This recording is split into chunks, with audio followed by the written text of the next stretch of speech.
अब आप लोग बैठ जाइए, ये चैनल वाले जितने हैं अब आप बैठ जाइए।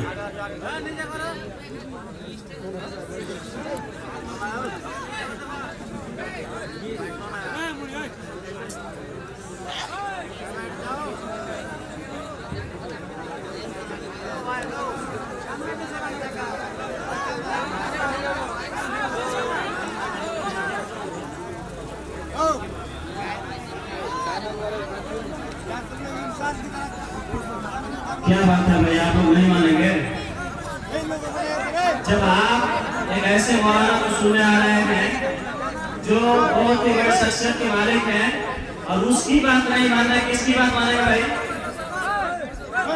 पीछे वालों को परेशान कर, इज्जत है कि कुछ समझिए। मजलिस है, जब इतने बड़े मौलाना आपको बोल रहे हैं कि चुपचाप बैठ जाइए, फिर भी नहीं मानने के तैयार है, किसकी बात मानेंगे आप लोग? अल्लाह खुला ना करे, शांति के साथ बैठे।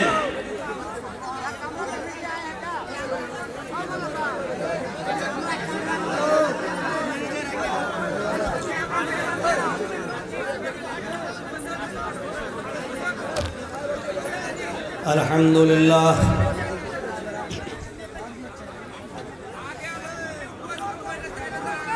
अल्हम्दुलिल्लाहि नहमदुहु व नस्तईनुहु व नस्तगफिरुह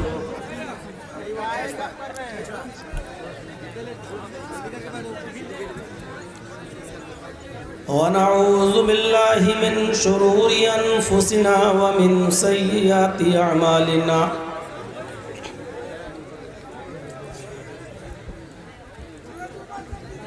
मन यहदिहिल्लाहु फला मुज़िल्ल लहु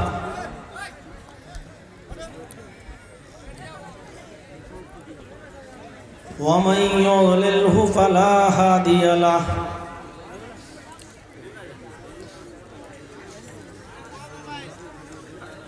व अशहदु अल्ला इलाहा इल्लल्लाहु वहदहु ला शरीका लहु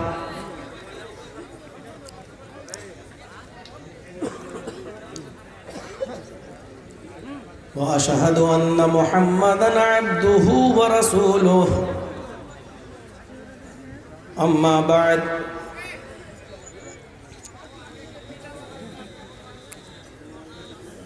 फ़इन्न खैरल हदीस किताबुल्लाह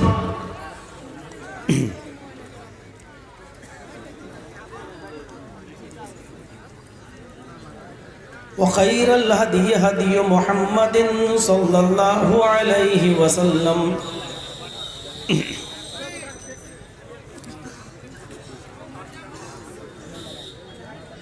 व शर्रिल उमूरि मुहदसातुहा व कुल्लु मुहदसतिन बिदअह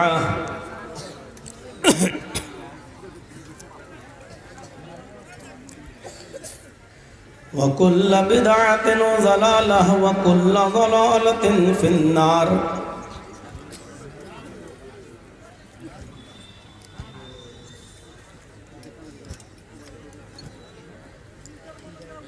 अऊज़ु बिल्लाहि मिनश शैतानिर रजीम।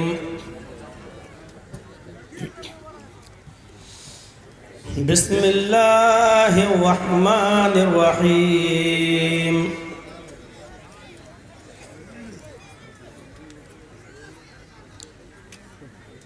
अल-यौम अक्मलतु लकुम दीनकुम व अत्ममतु अलैकुम निअमती व रदीतु लकुमुल इस्लाम दीना।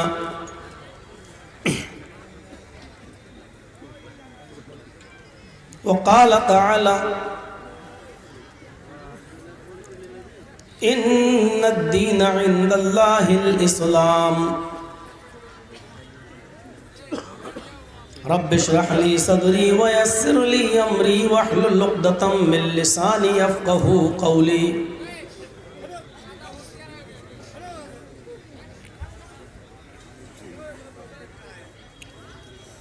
मुअज़्ज़ज़ मुअक्कर उलमाए किराम,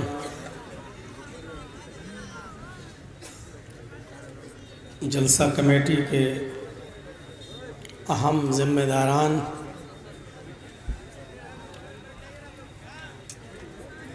भरोसिया और उसके अतराफ़ व अकनाफ से आए हुए बाअदब सामईन हज़रात,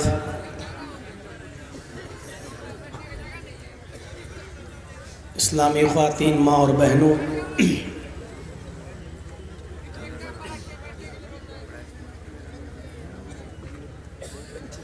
कौम व मिल्लत के लायकवर नौजवानों, मुस्तक़बिल के होनहार अज़ीज़ बच्चों,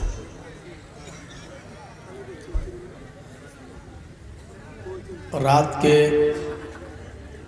तकरीबन 1:30 बजे तक कई उलमा को आपने सुना।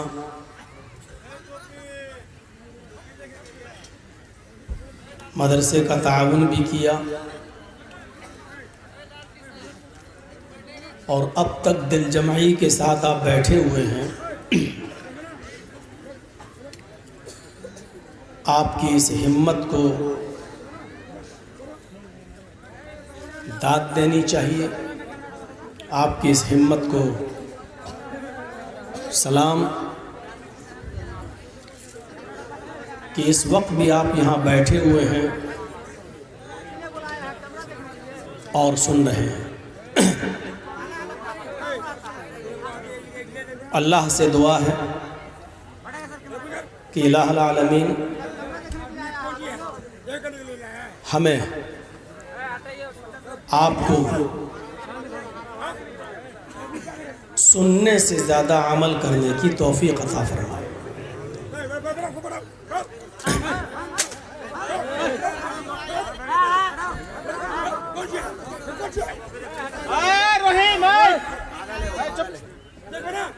इसको नीचे कर दो सबको, थोड़ा नीचे कर दो सबको, स्टैंड को।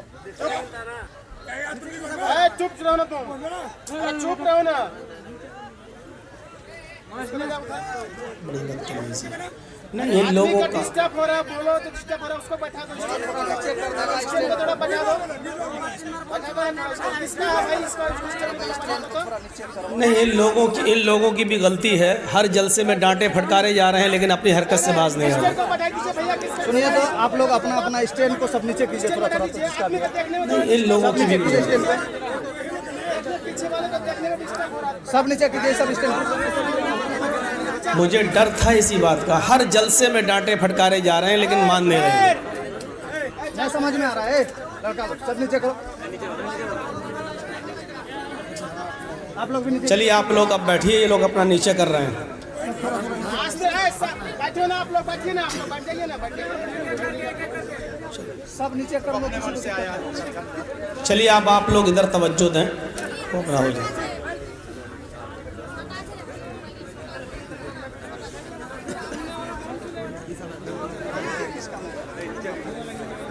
दुआ कीजिए अल्लाह तबारक व तआला से कि अल्लाह ताला हमें और आपको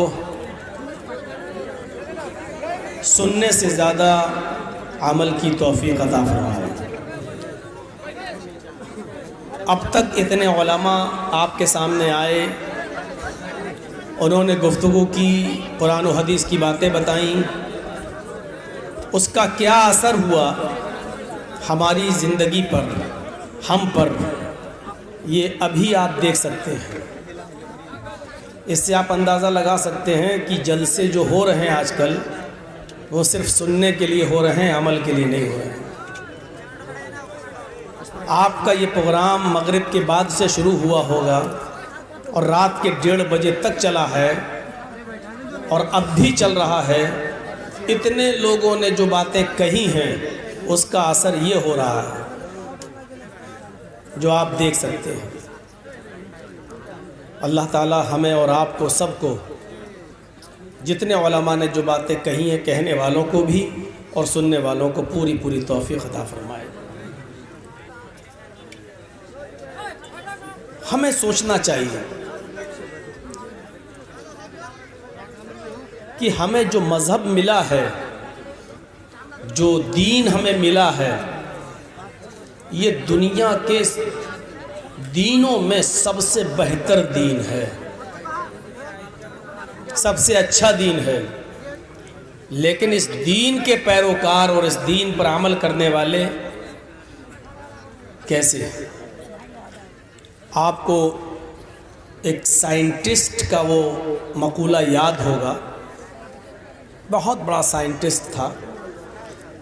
उसने दुनिया की तमाम मज़ाहिबी किताबों को, तमाम मजहबी किताबों को पढ़ा। उसने हिंदू धर्म को पढ़ा, उसने जैन धर्म को पढ़ा, उसने सिखों को पढ़ा, उसने यहूदियत को पढ़ा, उसने ईसाइयत को पढ़ा, उसने इस्लाम को पढ़ा।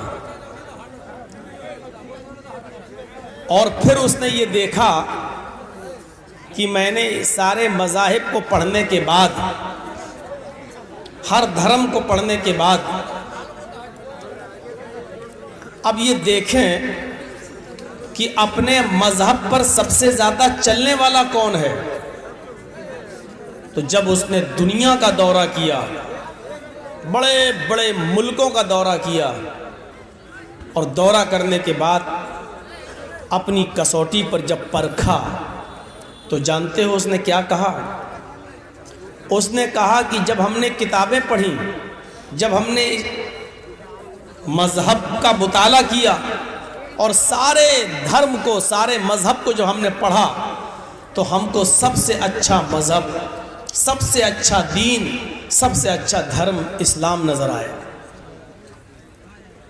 सारे मज़ाहिब की तालीमात में सबसे अच्छी तालीमात इस्लाम की हमको नज़र आई। लेकिन जब हमने दौरा करके दुनिया में देखा, तो हमें दुनिया की सबसे बदतरीन और नालायक कौम, सबसे ज़्यादा मुसलमान नज़र आई। उस साइंटिस्ट ने ये कहा। अगर आज वो साइंटिस्ट होता और आपके जलसे में बैठा होता और वो मगरिब से लेकर अब तक सारे उलमा की तकरीर सुनता, और उसके बाद रात के 1:30 बजे और 1:45 बजे ये हंगामा देखता, तो आज वो यही कहता कि मुझे जीती जागती तस्वीर यही मिल गई। कुरान और हदीस की तालीम सबसे बेहतर, सबसे अच्छी, लेकिन उसके मानने वाले सबसे बदतर और सबसे बेकार और सबसे ज़्यादा नालायक, जो एक ही जलसे में, जो अभी ख़त्म भी नहीं होने पाया, और अपनी नालायकी का सबूत यही दे रहे हैं। अल्लाह के नबी सल्लल्लाहु अलैहि वसल्लम जब तकरीर किया करते थे, अल्लाह की कसम, हदीस की किताबें आप पढ़िए, जब आप लोगों को नसीहतें किया करते थे, तो सहाबा किराम अपने सरों पर बैठी हुई मक्खी भी नहीं उड़ाते थे। हाथ का पंखा हुआ करता था, हैंड फैन, वो रखा रहता था, पसीना टपकता था, लेकिन कोई शख्स अपने हाथ से पंखा उठाकर उससे हवा नहीं करता था, क्योंकि अल्लाह के रसूल दर्स दे रहे हैं, नसीहत कर रहे हैं, वाज कर रहे हैं, तकरीर कर रहे हैं। इतने अदब के साथ सुनते थे लोग। कहाँ चली गई वो सब मिसालें, कहाँ चला गया वो सब अमल? गौर करना चाहिए हमें अपनी जिंदगी पर। वो इस्लाम जिसको आज बदनाम करने की एड़ी से लेकर चोटी तक जोर लगाया जा रहा है, इस्लाम की खूबियों को बयान करने के लिए न कोई मीडिया है, न कोई प्लेटफॉर्म है, लेकिन उसकी कमियों को बयान करने के लिए आपको एक से एक बढ़कर चैनल आपको दिखाई देंगे।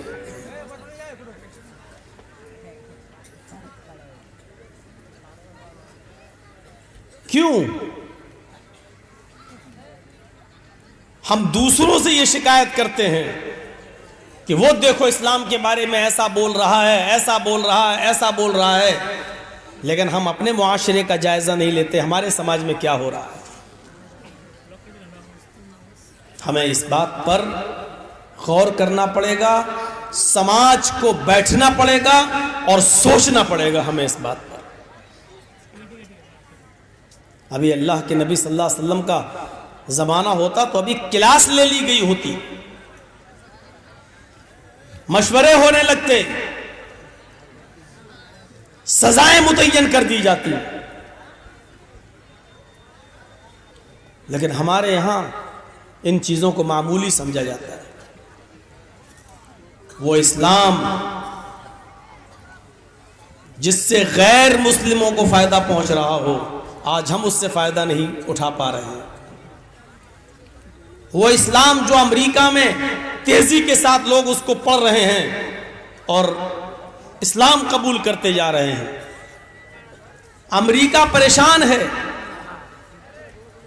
कि हम इस्लाम के खिलाफ जितनी साजिशें करते हैं वो सब नाकाम हो जाती हैं, और खुद अमेरिका अपने ही बस्ती में, अपने ही इलाके में इस्लाम को बढ़ने से नहीं रोक पा रहा है। डेली सैकड़ों की तादाद में लोग इस्लाम कबूल कर रहे हैं। क्यों कर रहे हैं? वहां के मुसलमान इस्लाम का तारुफ गैरों में करा रहे हैं, कुरान के तर्जमे बांट रहे हैं, वाज़ो तबलीग में लगे हुए हैं, अपना करैक्टर, अपना अखलाक, अपना स्वभाव अमेरिका वालों के सामने पेश कर रहे हैं। उनको लगता है कि मीडिया जो तस्वीर दिखा रही है वो गलत है, असल इस्लाम ये है जो ये मुसलमान पेश कर रहे हैं। हम क्या पेश कर रहे हैं दुनिया वालों के सामने? हमारा करैक्टर और हमारा अखलाक देखकर कौन आदमी हमारे करीब होगा, कौन हमसे जुड़ेगा?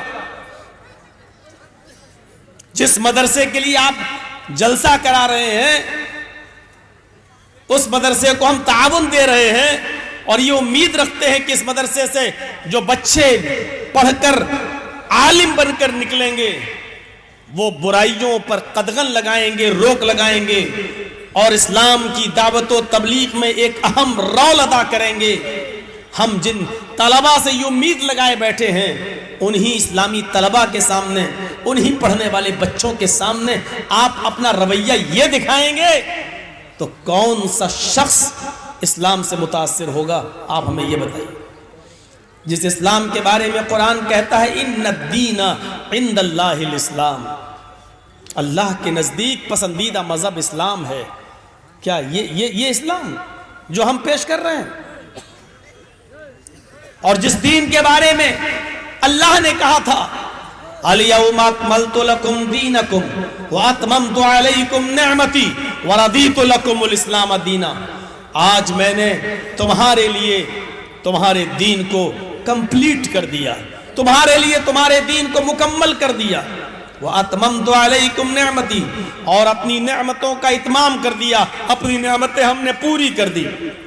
वह रज़ीतु लकुमुल इस्लाम दीना, और अल्लाह ने कहा था मैं तुम्हारे इस दीन इस्लाम से मैं राजी हो गया, तुम्हारे इस दीन इस्लाम से मैं खुश हो गया, इस दीन को मैंने पसंद कर लिया। अब आप बताइए, क्या वो यही दीन था जिसको अल्लाह ने पसंद किया था? हमें उस दीन को समझना होगा जिसको अल्लाह ने पसंद किया है और जिसको सबसे अच्छा दीन कहा है, और जो दीन आदम अलैहिस्सलातु वस्सलाम से लेकर मुहम्मदुर रसूलुल्लाह सल्लल्लाहु अलैहि वसल्लम तक लेकर आए, और वो दीन जिसका चर्चा दूसरे मज़ाहिब के अंदर भी मौजूद हो, जिस दीन को हम मानते हैं कि नबी अकरम सल्लल्लाहु अलैहि वसल्लम के हाथों पूरा हुआ, और जिस नबी का जिक्र दूसरी मजहबी किताबों में मौजूद हो, उस नबी की तालीमात पर हम कितना अमल कर रहे हैं? नाम के साथ जिस नबी का जिक्र आया हो और उसकी तालीमात को ग्रहण करना, उसकी तालीमात को अपनाने का हुक्म गैरों ने दिया हो। वेदाहमित पुरुष महानिमादित्य वरुण तपस प्रस्तात् यन्याय, अहमद एक महान पुरुष बनकर आएगा। वेद अहमद पुरुष, अहमद एक महान पुरुष बनकर जन्म लेगा, अंतिम ऋषि होगा, कल की अवतार होगा, आखिरी पैगंबर होगा। वरुण तपसा ईश्वर का, अल्लाह का बहुत ही ज्यादा नाम लेने वाला होगा, ईश्वर का बहुत बड़ा पुजारी होगा, अल्लाह की बहुत ज्यादा भक्ति और इबादत करने वाला होगा। प्रस्ताव ईश्वर की तरफ से जो वो शिक्षा लेकर आएगा, जो तालीम लेकर आएगा, उसी को तुम ग्रहण कर लेना, उसी को तुम मान लेना। उस अहमद की तालीम पर, उसकी शिक्षा पर तुम चलना, उसी के नक्शे कदम पर तुम चलना, उसी को फॉलो करना। तुम्हारी नजात अहमद के रास्ते में ही है, अहमद की तालीम पर अमल करने से ही तुम्हारी नजात है। यन्याया, स्वर्ग में जाने के लिए, जन्नत में जाने के लिए अहमद के रास्ते के अलावा कोई दूसरा रास्ता नहीं है। अहमद के तरीके के अलावा कोई दूसरा तरीका नहीं है, अहमद के रास्ते के अलावा कोई दूसरा रास्ता नहीं है। अगर जन्नत में जाना चाहते हो, स्वर्ग में जाना चाहते हो, पैराडाइज में जाना चाहते हो, अगर तुम्हें जन्नत की तलब है और जन्नत की ख्वाहिश है, जन्नत की तमन्ना है, तो तुम्हें अहमद के यानी मोहम्मद के रास्ते पे चलना पड़ेगा। जिसको हिंदू धर्म की किताबें ये कह रही हो और जिसको स्वीकार किया हो, और आज हम मुसलमान होकर ही मोहम्मद रसूलुल्लाह के रास्ते को हम अपनाने के लिए तैयार नहीं। कितनी नाफरमानियां हम कर जाते हैं, कितने बड़े बड़े गुनाह हम कर जाते हैं, हमें इस बात का एहसास भी नहीं है। एक शख्स खाना खा रहा है, पढ़िए मुस्लिम शरीफ की हदीस, एक शख्स खाना खा रहा है और वो बाएं हाथ से खाना खा रहा है। अल्लाह के नबी सल्लल्लाहु अलैहि वसल्लम ने उसको उल्टे हाथ से, बाएं हाथ से खाना खाते हुए देखा तो उससे फरमाया, कुल बि यमीनिक, अपने दाहिने हाथ से खाना खाओ। उसने आजुर हुए तकब्बुर, उसने तकब्बुर भरे लहजे में कहा, आए मोहम्मद, मैं बाएं हाथ से खाऊंगा, दाहिने हाथ में मेरे खाने की ताकत नहीं है। मैंने मतलब उसका ये था कि मैं उल्टे हाथ से खाऊं, आपका क्या जा रहा है, दोनों हाथ मेरे हैं, मैं उल्टे ही हाथ से, बाएं हाथ से खाना खाऊंगा, आपको क्या है। अल्लाह के नबी ने फरमाया, उसकी इस तकब्बुराना जुमले को देखा तो अल्लाह के नबी ने कहा, अल्लाह करे कि तेरा दाहिना हाथ खाने के लायक ना रहे। उस दिन की तारीख से आखिरी दम तक, लास्ट डे तक, उसके मरने के दम तक वो दाहिने हाथ से कोई काम करने के लायक नहीं रहा। इतनी सी बात उसने कह दी थी कि दोनों हाथ मेरे हैं, मैं दाहिने हाथ से नहीं खाता, बाएं हाथ से खाता हूं, आपका क्या जा रहा है। नबी अकरम ने कहा, तुझे इस तकब्बुर की सजा मिलनी चाहिए, इस घमंड की सजा मिलनी चाहिए। उसने नबी की इतनी सी नाफरमानी की, फिर जिंदगी भर उसका दाहिना हाथ उठ नहीं सका। खाना तो छोड़ो, फिर जिंदगी का कोई अच्छा से अच्छा या बुरा से बुरा कोई काम वो अपने दाहिने हाथ से, सीधे हाथ से न कर सका, उसके लायक नहीं रहा। हम तो दिन भर में पता नहीं मोहम्मद रसूलुल्लाह की कितनी नाफरमानियां कर देते हैं। हम रसूलुल्लाह की तालीमात को अपने पैरों से कुचल रहे हैं, हम इस्लाम की शिक्षा और इस्लाम की तालीमात पर अमल नहीं कर रहे हैं। हमें डरना चाहिए कि कहीं अल्लाह की तरफ से हमारे ऊपर कोई खतरनाक अज़ाब ना आ जाए। हम जरा दूसरी तरफ भी नजर डाल के देखें। एक तरफ हमारे बहुत से मुसलमान भाई आजमाइशों में मुब्तला हैं। आप त्रिपुरा के हालात पे नजर डालिए, हमारी इबादत गाहें जलाई जा रही हैं। आप त्रिपुरा के हालात पे नजर डालिए, हमारी मुकद्दस किताब जिस पर हम ईमान लाए हैं, कुरान करीम को जलाया जा रहा है। और यहाँ एक हम मुसलमान हैं जो हम मैच देखने में मसरूफ हैं। वर्ल्ड कप कौन जीतता है, सेमीफाइनल में कौन पहुंचा हुआ है, किस टीम ने कितने रन बनाए हैं, हम तसव्वुर करें कि हम खड़े कहां हैं। हम अपने दिमाग पर जरा जोर लगा कर देखें। जो हालात त्रिपुरा पे गुजरे कल हमारे ऊपर भी गुजर सकते हैं, क्योंकि ये मंसूबे बड़े बड़े ऐवानों में बैठकर हल होते हैं, प्लानिंग होती है। सियासत कैसे की जाए, बिहार की कुर्सी कैसे संभाली जाए, आसाम की कुर्सी कैसे हासिल हो। जो गेम आपके बिहार में खेला गया है वही गेम मेरे भाइयों अब यूपी में खेलने की कोशिश की जा रही है। उत्तर प्रदेश में भी चुनाव करीब है। किस तरीके से मुसलमानों को आपस में लड़ाया जाए, मुसलमानों को बांटा जाए, हिंदू मुस्लिम की राजनीति की जाए, हमारे खिलाफ मंसूबे हो रहे हैं, हमें आपस में लड़ाने की प्लानिंग हो रही है। जरा तसव्वुर कीजिए कि किस तरीके से आज गैर मुस्लिमों की यूनिवर्सिटियों में मुसलमान लड़कों को आरक्षण नहीं मिल रहा है, रिजर्वेशन नहीं है, उनको पढ़ने की इजाजत नहीं है, लेकिन मुस्लिम लड़कियों के लिए रिजर्वेशन दिया जा रहा है। अकलियत का नाम देकर मुस्लिम लड़कियों को यह कहा जा रहा है कि तुम एडमिशन ले सकती हो, और मुस्लिम कॉलेज और कॉलेजेस में पढ़ने वाले लड़कों से ये कहा जा रहा है कि तुम मुस्लिम लड़कियों को अपने प्यार, अपने लव, अपने प्यार के चंगुल में उनको फंसाओ, उनको लाओ, फिर उनसे कोर्ट मैरिज करो, शादियां करो और एक दो बच्चे पैदा करके उनको तलाक दे दो, ताकि उनके बतन से, उनके पेट से हमारी तादाद बढ़ जाए, और फिर उनको तलाक देकर छोड़ दो, न वो अपने घर की रहे न यहाँ की रहे। ये मंसूबे हो रहे हैं, ये प्लानिंग बनाई जा रही है, लेकिन हम अभी तक इस्लाम के मिजाज को नहीं समझ पा रहे हैं और गैर मुस्लिमों की साजिशों को आज हम समझने के लिए तैयार नहीं है। हम खुद इस्लाम से दूर भागे जा रहे हैं, हम इस्लाम की तालीमात से भागे भागे फिर रहे हैं। नहीं साहब, हमारी लड़की तो पढ़ेगी वही। कितना अच्छा काम किया जा रहा है, मुस्लिम लड़कियों को कॉलेज में पढ़ने के लिए जगह मिल रही है, यूनिवर्सिटी में। इसके पीछे साजिश क्या है, उस साजिश को हम नहीं समझ पा रहे हैं, नहीं समझेंगे।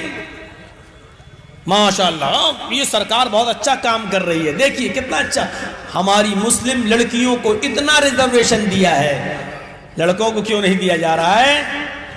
हमारी लड़कियां MBBS में आ रही हैं, BUMS में आ रही हैं, PhD में आ रही हैं, उनको कॉलेज में लिया जा रहा है, लेकिन लड़कों को रिजेक्ट कर दिया जा रहा है। इसके पीछे साजिश क्या है, ये हमारी समझ में नहीं आ रहा है। इसके पीछे की साजिश देखना है तो नागपुर में बने हुए हेडक्वार्टर से सीखिए, और वहां से वहां की प्लानिंग वहां होती है, और वहां प्लानिंग के ऊपर आपका केंद्र, आपकी सरकार और दिल्ली में बैठी हुई सरकार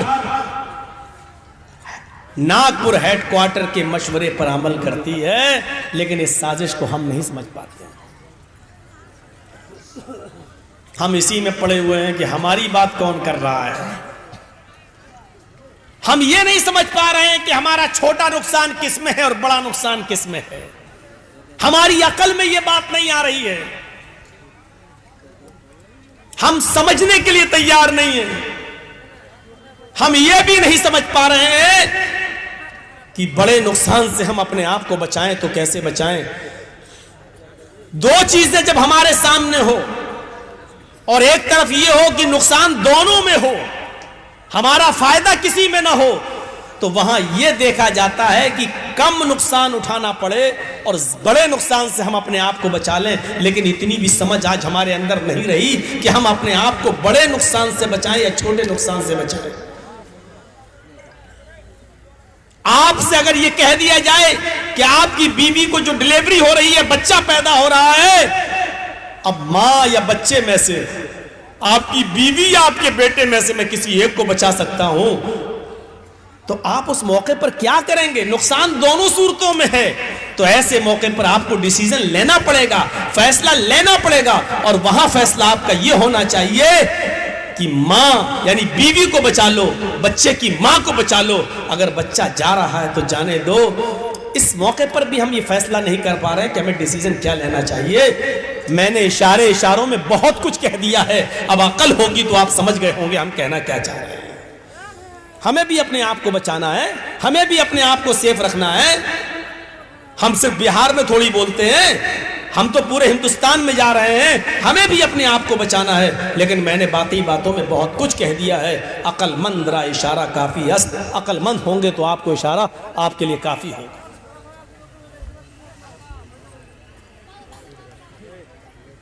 दीन इस्लाम की खुसूसियात ऐसी हैं कि जिनको देखकर हर कोई इस्लाम के करीब होता चला गया। मुझे बताइए कि वो कौन सी चीज थी और कौन सी खुसूसियत थी जिसने डॉक्टर भीमराव अंबेडकर को इस्लाम के करीब कर दिया था। वो भीमराव अंबेडकर जिन्होंने भारत का संविधान लिखा है और आज भी भारत का संविधान उन्हीं का लिखा हुआ है, जिस पर आज हमारी सरकार भी चल रही है, सुप्रीम कोर्ट भी चल रहा है। और आसानी के साथ डॉक्टर अंबेडकर के बनाए हुए कानून को बदलने की हिम्मत किसी में नहीं है। आसानी के साथ बदलने की कोशिश तो हो रही है। आरएसएस अपना कानून थोपना चाहती है, अपना कानून बनाना चाहती है, लेकिन अभी इतना आसान नहीं है। वो भीमराव अंबेडकर, वो कौन सी चीज थी जिन्होंने भीमराव अंबेडकर को इस्लाम के करीब कर दिया था? वो भीमराव अंबेडकर जो इस बात से दूर हो गए थे अपने हिंदू धर्म से कि उन्होंने ऋग्वेद के अंदर यह पढ़ लिया था कि ब्रह्मा ने अपने मुंह से ब्राह्मण को पैदा किया, अपने हाथों से छत्री को पैदा किया, अपनी रान से, अपनी थाई से, अपनी जांग से वेश्य को पैदा किया और अपने पैरों से शूद्र को पैदा किया, हरिजन को, शूद्र को पैदा किया। चूंकि डॉक्टर भीमराव अंबेडकर नीची जाति से आते थे, उन्होंने उसी वक्त से यह अंदाजा लगा लिया कि ऋग्वेद का ये मंत्र अल्लाह की तरफ से, ईश्वर की तरफ से नहीं है। ईश्वर की तरफ से होता तो ये ना होता कि किसी को ब्रह्मा ने अपने मुंह से पैदा किया, किसी को अपने हाथों से किया, किसी को अपनी रान से किया, किसी को अपने पैरों से किया। उन्होंने और भी धर्म का मुताला किया, लेकिन कोई धर्म उनको समझ में नहीं आया। उन्होंने इस्लाम को पढ़ा, कुरान को पढ़ा, इस्लाम को पढ़ा और जनाब मोहम्मद रसूलुल्लाह सल्लल्लाहु अलैहि वसल्लम के आखिरी खुतबे, हज्जतुल विदा के खुतबे को पढ़ा तो समझ गए कि हमें हमारी मंजिल मिल गई। खुतबा क्या था? कुल्लुकुम बनी आदम व आदमु मिन तुराब। अल्लाह के नबी ने हज्जतुल विदा के मौके पर कहा था कि आए इब्ने आदम, आए लोगों, तुम सब आदम के बेटे हो और आदम मिट्टी से पैदा हुए थे, इसलिए तुम सब मिट्टी से हो। आदम को मिट्टी से बनाया गया था, तुम सब मिट्टी के बने हुए हो, मिट्टी के हो। ला फज़ला लिअरबिय्यिन अला आजमी, किसी अरब के रहने वाले को आजम के रहने वाले पर फजीलत नहीं है। किसी गैर अरब को अरब के रहने वाले पर फजीलत नहीं है। किसी गोरे को काले पर फजीलत नहीं है, किसी काले को गोरे पर फौकियत नहीं है। तुम सब बराबर हो, आदम के बेटे हो।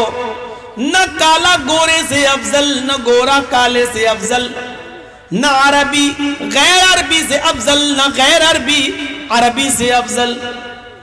तुम सब इंसान हो, आदम की औलाद हो और आदम मिट्टी से बने थे, तुम सब मिट्टी के हो, सब बराबर हो। इल्ला बित्तक़वा, अल्लाह की नजर में बड़ा वो है जो अल्लाह से सबसे ज्यादा डरने वाला है। डॉक्टर भीमराव अंबेडकर को इस चीज ने झंझोड़ दिया था, इस चीज ने झंझोड़ दिया था।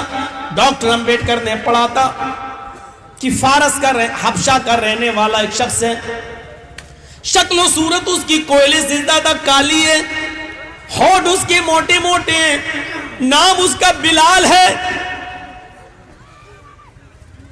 डॉक्टर अंबेडकर ने पढ़ा था कि जब खाने काबा में आजान देने की बारी आई तो अल्लाह के रसूल ने आजान देने के लिए हजरत बिलाल को चुना था। खाने काबा की चाबी बिलाल के हाथ में दी गई थी और आजान देने की जिम्मेदारी बिलाल की को सौंपी गई। दीन का इतना बड़ा अहम काम बिलाल दे रहे हैं, अंजाम दे रहे हैं। वो बिलाल की जिनके होंठ बड़े बड़े, जिनकी शक्ल काली, हदीस की किताबें जिनको कोयले से भी ज्यादा काला कहती हो, वो बिलाल जिनका रिश्ता कोई लड़की कबूल नहीं करती, लेकिन जब बिलाल को आजान देने की चाबी दे दी गई और बिलाल को मस्जिद मक्के में खाने काबा में जब आजान देने का हुक्म दिया गया और जनाबे मोहम्मद रसूलुल्लाह को जब मेराज हुई, जन्नत और जहन्नम का मुआयना करके जब वापस आए तो आने के बाद फरमाया, बिलाल तुम ऐसा कौन सा अमल करते हो, अल्लाह तुम्हारे इस अमल से इतना खुश हुआ कि मुझे जन्नत दिखाई। जब मैंने जन्नत में देखा तो जूतों की आवाज आ रही थी। मैंने पूछा, जिब्रील ये किसके जूतों की आवाज है? जिब्रील ने बताया कि यह हजरत बिलाल के जूतों की आवाज है। वही डॉक्टर अंबेडकर जब ये पढ़ता है कि काले कलूटे इंसान को, एक हबशी नस्ल इंसान को इस्लाम आजान देने की इजाजत देता है। हमारे मंदिरों में ब्राह्मण अगर जाए तो छत्री को आने की इजाजत नहीं, छत्री आए तो वेश को आने की इजाजत नहीं, वेश जब आ जाए तो शूद्र को जाने की इजाजत नहीं।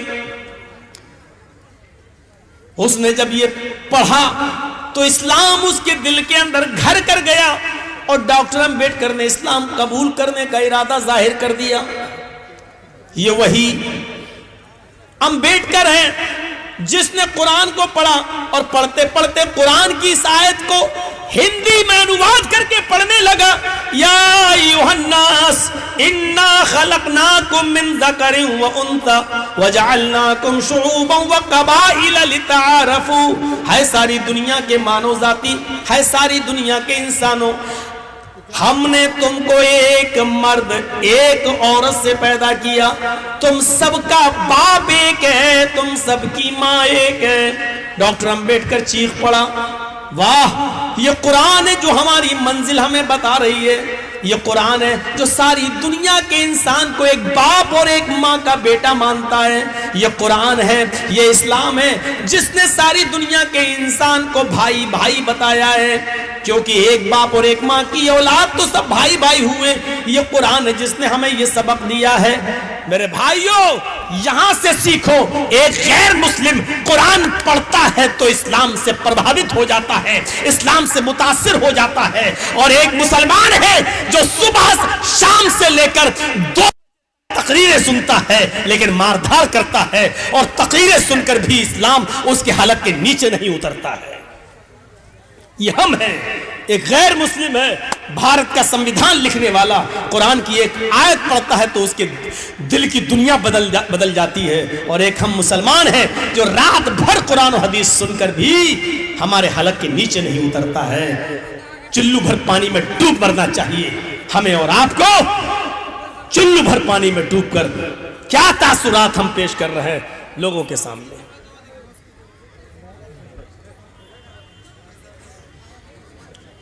हमें अपनी जिंदगी में चेंजिंग लाना होगा, हमें अपनी सोच बदलना होगी।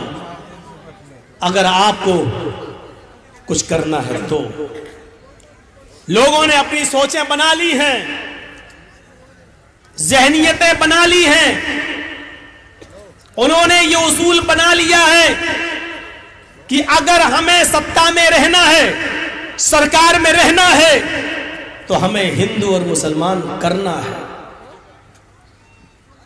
आज यूपी के चुनाव जो होने वाले हैं, अगर उसमें बीजेपी के लोग हिंदू मुसलमान करना छोड़ दें, हिंदू मुसलमान करना छोड़ दें, पाकिस्तान का नाम लेना छोड़ दें, तो आप यकीन मानिए कि यूपी के अंदर 5 सीटें भी योगी की नहीं आ सकती। लेकिन उन्होंने अपना जहन बना लिया है अपनी सोच बना ली है। मौलाना कलीमुद्दीन साहब को गिरफ्तार करके एक मैसेज दे दिया है कि यूपी के आने वाले चुनाव में अभी हम और मौलवियों को भी गिरफ्तार करेंगे, क्योंकि हमें चुनाव ऐसे ही जीतना है। कोरोना काल के अंदर मरकज निजामुद्दीन के सिपहसालार और कायदे आजम मौलाना साद का नाम उछालकर उन्होंने ये मैसेज दे दिया है कि हमें सरकार में दोबारा वापस आना है तो हमें हिंदू मुसलमान करके ही वापस आना है, मुस्लिम संस्थाओं को बदनाम करके ही हमें आना है। आपने क्या सोच बनाई है, आपकी फिक्र क्या है, आपकी ज़हनियत क्या है, ये आपको तय करना होगा, आपको सोचना होगा। कौन सोचेगा ये? उन्होंने अपनी ज़हनियत बता दी है। आपके जहनों में क्या है, ये आपको तय करना होगा। आपको डॉक्टर अंबेडकर से सीखिए, क्या थी इस्लाम की खुसूसियत। आज भी इस्लाम की खुसूसियत यही है जिसके दुनिया दंग रह गई है, और इसीलिए मस्जिदें बनने नहीं दी जा रही हैं। हमारी मस्जिदों को इसीलिए तोड़ा जाता है, जलाया जाता है, शहीद किया जाता है, क्योंकि इससे मसावात का दर्स मिलता है जो गैर कौमें इसको देखना नहीं चाहती हैं। किसी भी मंदिर में घुस जाओ, एक साथ बैठकर सारे पंडितों को और सारे हिंदू भाइयों को आपने एक साथ पूजा